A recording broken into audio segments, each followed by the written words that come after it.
Class 7th history, जिसकी book का नाम है हमारे अतीत के बारे में, हमारा की अतीत सेकंड पार्ट हिस्ट्री का चैप्टर नंबर 1, जिसका नाम है 1000 वर्षों के दौरान हुए परिवर्तनों की पड़ताल।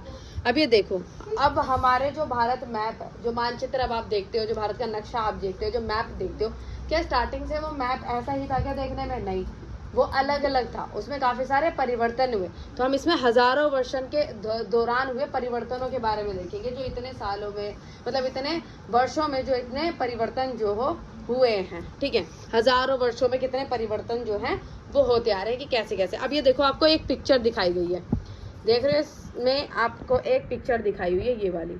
अब इस पिक्चर को देख के आपको क्या लग रहा है? पिक्चर किस चीज की है बताओ बच्चे? हाँ, वेरी गुड, मैप की बताई। अब ये बताओ कौन सा मैप है? ये इंडिया का। ये देखो, 12वीं सदी के भूगोलवेता अल इद्रिशी का बनाया हुआ दुनिया के नक्शे का एक हिस्सा, जिसमें भारतीय उपमहाद्वीप को भूमि से समुद्र तक दिखाया गया है। कैसे दिखाया गया? भूमि से समुद्र तक दिखाया गया है। ये भारत का कि जो दिखाया हुआ है, इसमें भारतीय उपमहाद्वीप को इसमें दिखाया गया है, जो भूमि से लेके समुद्र। अब ये देखो, भारत का मानचित्र अगर आप आज के टाइम पे देखोगे तो कितने कैसा है, और उस टाइम पे देखो किस तरीके से दिखाया गया। इसमें समझ आ रहा है? कुछ भी नहीं आ रहा। तो अब इसमें क्या देखेंगे कि ये जो नक्शा है, ये मानचित्र जो किसके द्वारा बनाया गया था? अल इद्रिशी ने 1154 में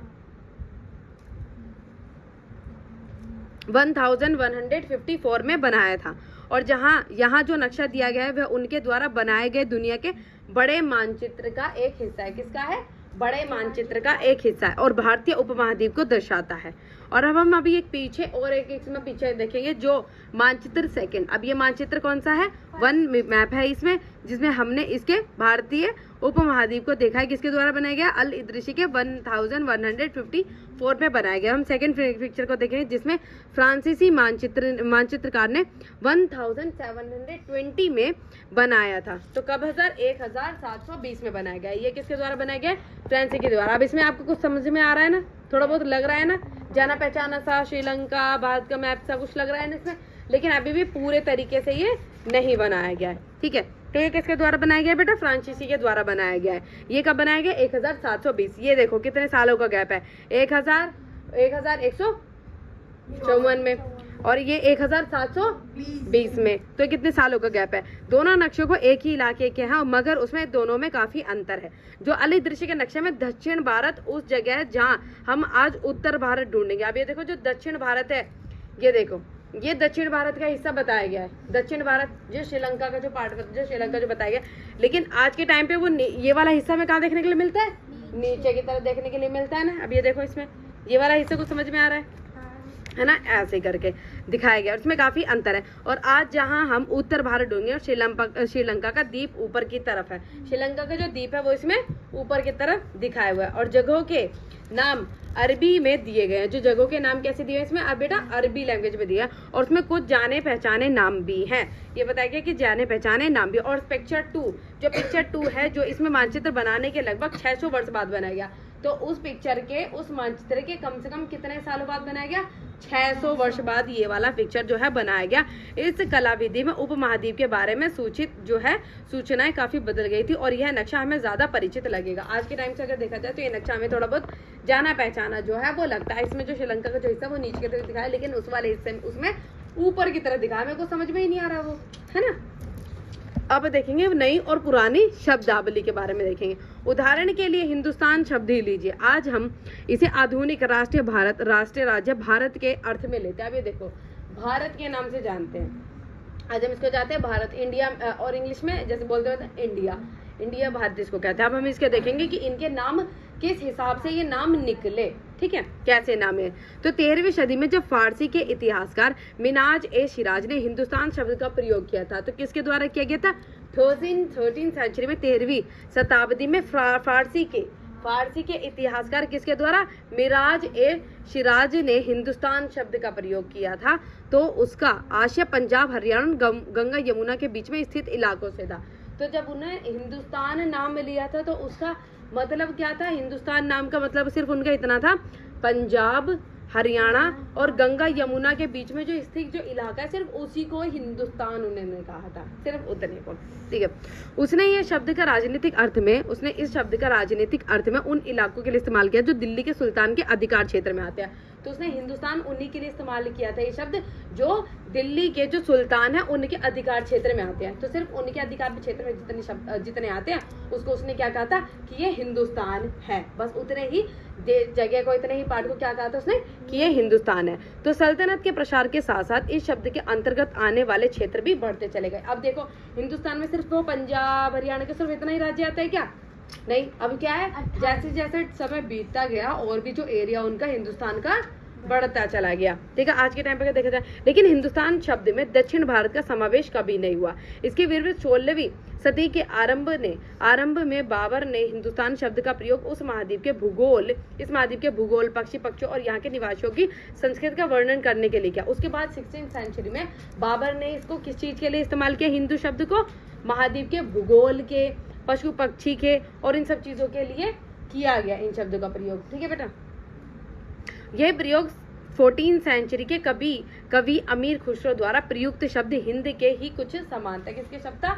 हिंद के समानता, हिंदुस्तान। ठीक है, मगर जहां भारत को एक भौगोलिक और सांस्कृतिक सत्व के रूप में पहचाना जा रहा था, वहाँ हिंदुस्तान शब्द से वह राजनीतिक और राष्ट्रीय अर्थ नहीं जुड़े थे, तो हम आज जोड़ते हैं। तो पहले ये कहते हैं हिंदुस्तान जो है उसको कैसे जोड़ा गया था इन्होंने? भारत अलग, जो हिंदुस्तान है उसको कैसे सबसे जोड़ा था ना? राजनीतिक और राष्ट्रीय अर्थ से। ठीक है, जोड़ने के लिए कहते हैं।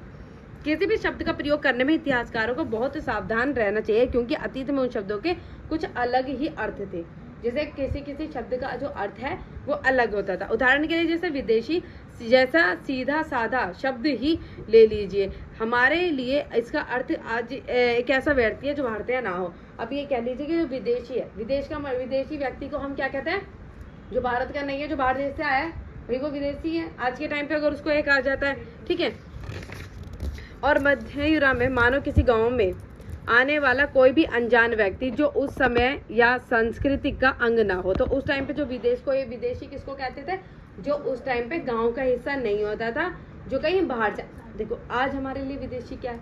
जो बाहर देश से आता है, दूसरे देश से आता है। लेकिन उस टाइम पे लोगों के लिए विदेशी का मतलब क्या था? उस गांव का नहीं होता था, गांव के दूसरे बाहर से आते, तो उसको क्या कहते हैं? विदेशी। जो अनजाना व्यक्ति होता था, जो उनके समाज और संस्कृति का अंग नहीं होता था, वो क्या होता था? विदेशी कहलाता था। और ऐसे व्यक्ति को हिंदी में परदेसी और फारसी में अजनबी भी कहा जाता है। तो क्या कहते हैं? परदेसी भी कहते हैं, ठीक है, और फारसी में अजनबी भी कहा जाता है। इसलिए कभी नगरवासी के लिए वनवासी विदेशी होता था, किंतु एक ही गांव में रहने वाले दो किसान अलग अलग धार्मिक या जाति परंपराओं से जुड़े होने पर भी एक दूसरे के लिए विदेशी नहीं होते थे, क्योंकि वो उनके लिए जाने पहचाने होते थे। अब हम पढ़ेंगे इतिहासकार और उनके स्रोत कि जो इतिहासकार जो हमें जो हिस्ट्री आज हमें जानने के लिए मिलती है, वो कहाँ से हमें वो हिस्ट्री मिली थी? पहले क्या होता था, जैसे काफी सारे राइटर्स ने उन चीजों को वो लिख देते थे, तो दूसरे राइटर्स उन चीजों को ढूंढ के उनको प्रिंट करते थे अपनी लैंग्वेजेस में, मतलब उनकी लैंग्वेजेस में। अब देखो, जैसे मानो तुम अपनी फ्रेंड की कॉपी में से, तुमने मानो काजल की कॉपी में से कोई चीज कॉपी करी, अब तुम्हें जो समझ में आई वो तुमने लिख ली, जो तुम्हें समझ में नहीं आ रही क्या है तुमने ऐसे का ऐसे उतार दिया। लेकिन जो ये मतलब अपनी कॉपी में बता रही थी, तुमने एकदम ऐसा तो उतार दिया, लेकिन उसके कुछ ऐसे शब्द थे जो तुम्हें समझ में नहीं आ रहे थे, लेकिन तुमने ऐसे के ही ऐसे उतार दिए। तो जो ये कहना चाह रही थी वो तुम्हारी कॉपी में एक्सप्रेस हो पा रहा क्या? नहीं, क्योंकि तुमने उसके शब्दों में परिवर्तन कर दिया, और जो उसने लिखा था काफी टाइम पहले लिखा था और उसके शब्द बदल गए, या फिर कुछ शब्द इसके मिसप्रिंट हो गए, और कुछ इसने जो शब्द लिखे थे तुम्हारे लिए उसका मतलब कुछ और था, है ना। तो क्या होता है कि जो चीजें इतिहास जो पहले कुछ उनकी कुछ भी चीजें हमें जो मिली थी, जो बाद में उन लोगों ने अपनी लैंग्वेजेस में अपनी भाषा में जब उनको हाथों से लिखा शुरू किया, तो बाद में वो सही चीजें एक्सप्रेस नहीं कर पाए, कुछ भी अलग अलग चीजें हो रही थी। तो इस काल के अध्ययन के लिए देखा जाएगा कि इस पुस्तक में हम मोटे मोटे तौर पर 700 से लेके 1750 ईस्वी तक लगभग 1000 वर्षों के बारे में हम पढ़ने वाले हैं।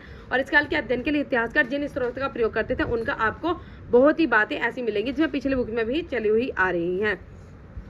इसके आगे इतिहासकार सूचनाओं के दूसरे स्रोतों के इस्तेमाल धीरे धीरे कम करने लगे। अब ये देखेंगे कि अभी भी जो से इतिहासकार जो है वो कोई भी चीज़ इकट्ठी करने के लिए कैसे इस्तेमाल करते हैं। जैसे हमने बोला था मैन्युस्क्रिप्ट, मैन्युस्क्रिप्ट्स होती थी, किसी जैसे पत्तों पे लिखा हुआ कुछ होता था, पत्तों पे लिखा होता था, जो इमारतें होती थी उसके ऊपर कुछ लिखा होता था, सिक्कों पे कुछ लिखा हुआ होता था। उन सब चीज़ों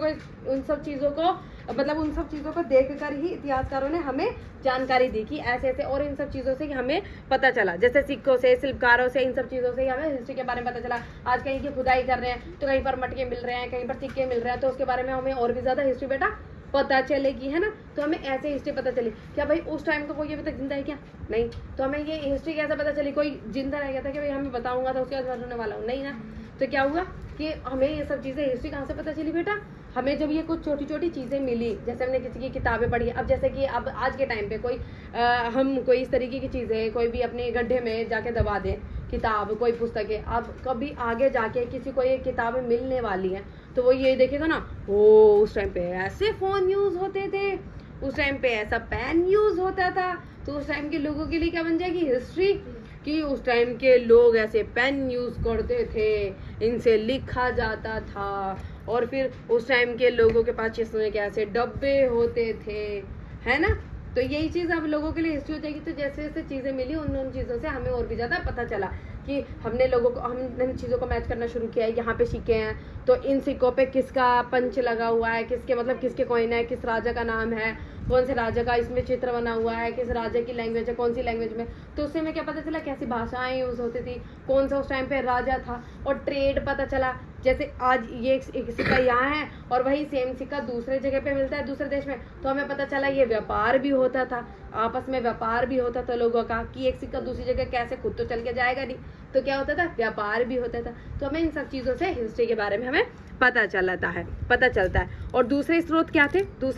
इस समय के दौरान कागज क्रमशः सस्ता होता चला गया और बड़े पैमानों पर भी उपलब्ध होने लगा। लोग धर्मग्रंथ शासकों के विरुद्ध संतों के लेखन तथा उपदेश, अर्जियां, अदालतों के दस्ते, हिसाबों तथा कारों के अखाते आदि लिखने में उनका प्रयोग करने लगे। और धनी व्यक्ति, शासक, जन, मठ तथा मंदिर पांडुलिपि एकत्रित किया करते थे और इन पांडु लिपियों को पुस्तकालयों तथा अभिलेखागारों में रखा जाता। तो अभिलेखागार क्या होते हैं? अभिलेखागार क्या होते हैं? जैसे बताते कि जो किताबें होती थी, जो पेजेस होते थे, उस टाइम पे काफ़ी ज़्यादा पेजेस भी निकलने लगे। तो जो चीज़ें मिलती थी वो किस पे लिखने लगी बेटा? पेजेस पे लिखने लगे, और उनको इकट्ठे करके, सोर्सेस को इकट्ठे करके रखने लगे, जैसे हम अपने नोट्स को रखते हैं, ठीक है, ऐसे करके रखने लगे। उनके छापे खाने तो नहीं होते थे, छापे खाने जैसे प्रिंटर होता है वो नहीं होते थे। लोग क्या करते थे, अपने हाथों से ही लिखते थे। अभी मैंने आपको बताया कि जैसा समझ में आता था ऐसे ही उतार लेते थे, एग्जैक्ट मतलब नहीं समझ में आता था। और उस टाइम पे लाइट भी प्रॉपर नहीं होती थी, जैसे अब तो लाइटें जला लो उसके बाद हम जो लिख रहे हैं वो देख, तो लाइट की कमी होने की वजह से, और कहीं पर पेन कुछ खराब होने की वजह से पेन खराब हो जाता था, जिससे वो लिखते थे, जैसे शाही से लिखते थे, ऐसे करके लिखते थे। तो जो उनको समझ में आता था, लाइट में जितना दिखता था उतना ही वो उतार लेते थे। तो हम ये भी नहीं कह सकते कि जो चीज़ें आज हमको बाद में जो वो मिली वो एकदम सही है, वो सटीक लिखी हुई या नहीं, क्योंकि क्या पता उस टाइम पे कुछ और लिखा और उसने लाइट ना होने की वजह से कुछ और गलती कर दी है ना बेटा। एकदम एग्जैक्ट ठीक भी नहीं कहा जा सकता उन चीज़ों को। तो कभी कभी आपको अपने मित्र की लिखावट समझ में नहीं आती होगी और आपको मजबूर होकर अंदाज ही लगाना पड़ता है कि भाई इसने ऐसा लिख दिया होगा ऐसे करके।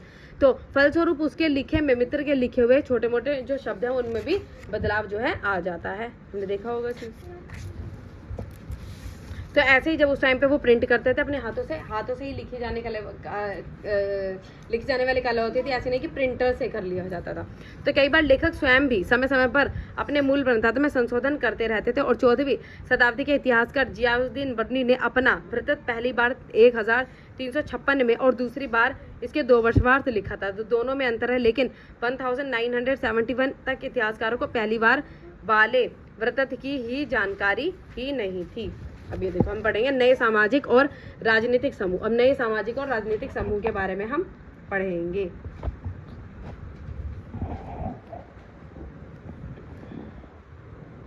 ठीक है, तो सन 1750 के बीच के 1000 वर्षों का अध्ययन इतिहासकारों के लिए आगे भारी चुनौती रखता है। और इसमें देखेंगे काफ़ी सारी उनके आगे काफ़ी सारी चुनौती थी, और मुख्य रूप से इसलिए कि एक दूसरे